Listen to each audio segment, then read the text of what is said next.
तर खासदारांच्या सर्वपक्षीय बैठकीत 2 ठराव जे आहेत ते करण्यात आलेले आहेत। मराठा खासदारांची आज बैठक जी आहे ती संभाजी राजे यांनी बोलावलेली होती आणि यामध्ये 2 ठराव करण्यात आलेले आहेत। केंद्राने मागासलेपणा दाखवण्यासाठी अपवादात्मक परिस्थितीच्या निकषात बदल करावा असा पहिला ठराव करण्यात आलाय। तर गायकवाड समितीने नोकऱ्यांमध्ये प्रमाण मोजताना टक्केवारीची नवी पद्धत वापरावी असा दुसरा ठराव जो आहे तो यावेळेला करण्यात आलाय। ठराव माननीय सर्वोच्च न्यायालयाचे इंदिरा साहनी विरुद्ध भारत सरकार या खटल्यावर निकालानुसार एखादा राज्यात समारक्षण देता असताना 50% मर्यादा ओलांडता येत नाही। जर ही मर्यादा ओलांडायची असल्यास तो समाज अपवादात्मक परिस्थिती असल्यास सिद्ध करावे लागेल।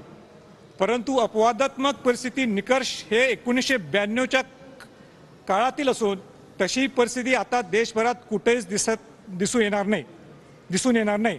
त्यामुळे अशा परिस्थितीनुसार अपवादात्मक परिस्थिती निकष हे ठरविण्यात यावे असा ठराव आम्ही करीत आहोत।